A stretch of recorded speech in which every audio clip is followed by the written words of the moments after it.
अखिल कारोणी कलिमल हारोणी मंगलकारोणी मोक्षदायिनी। माँ गंगा मैया का ये पवित्रतम तीर्थ अर्कीपेडी ब्रह्मकुंड है। श्रीमद् भागवत जी के एकादश स्कंद के 5वें अध्याय से चर्चा चल रही थी। राजा निमि के यज्ञ में 9 योगेश्वर पहुंचे। निमि प्रश्न कर रहे हैं, एक एक करके योगेश्वर उनके उत्तर दे रहे हैं। निमि ने यह प्रश्न किया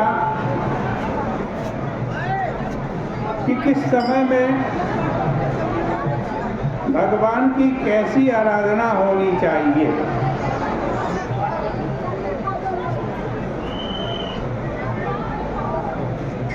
इस समय में भगवान की कैसी आराधना होनी चाहिए।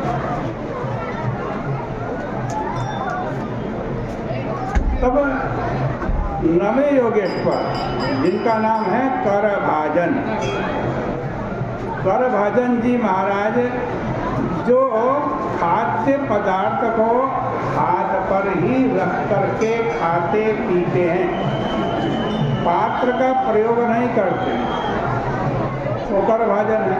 वो बोले, राजन, सतयुग, त्रेता, द्वापर, कलयुग, ये 4 युग हैं।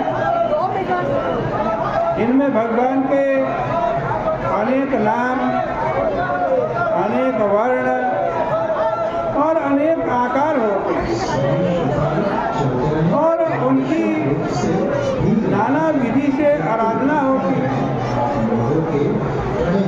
सतयुग में श्वेत वर्ण है भगवान का, चतुर्बाहु है, बलकलांबरधारी यानी पत्तों के वस्त्र पहनते हैं, मृग चर्म और पवित्र मंडित रूप में भगवान की आराधना होती है। उस समय सब लोग शांत और निर्भय होते हैं। किसी भी व्यक्ति को हंस, सुपर्णादि नाम के उनके नाम होते हैं।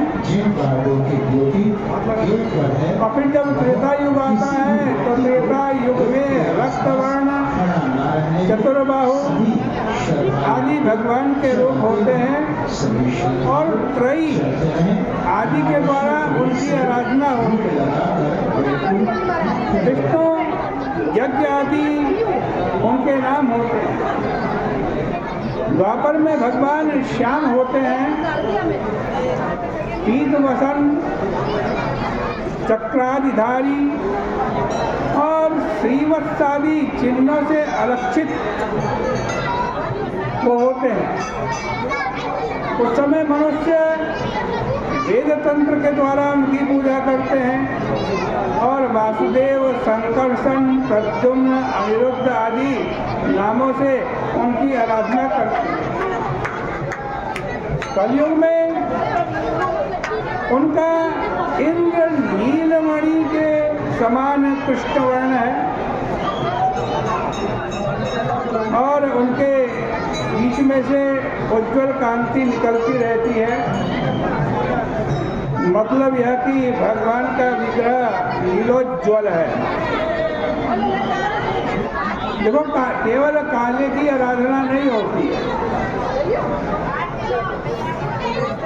यदि उसमें चमक न हो, कृष्णवर्ण कृष्णम सांगो पांगास्त्र पार्षदम। असल में उपासना तो चमक की होती है। भगवान काला है या गोरा, इसको तो भक्त लोग जाने, परंतु जहाँ विशेष चमक होती है वहाँ आराधना जरूर होती है।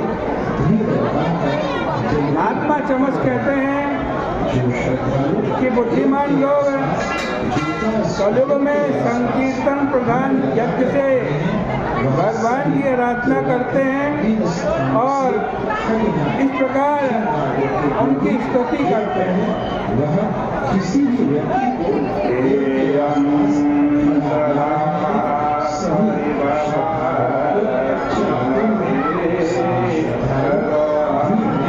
चलते समय अपना तीर्थास्पदं शिववीरं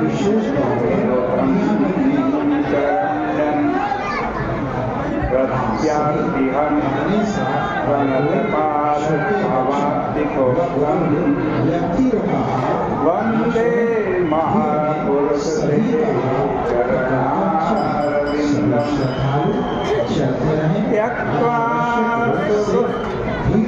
सुरे चितराज्यलक्ष्मीं धर्मिष्ठ आर्यवचसा यदगाधरण्यं मायामृगं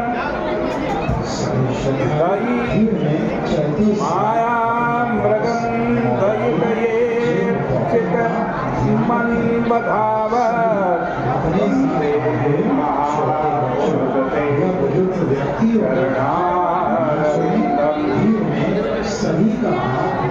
देखो, इन दोनों श्लोकों को लेकर हमारे भक्त लोग बड़ी विचित्र बात करते हैं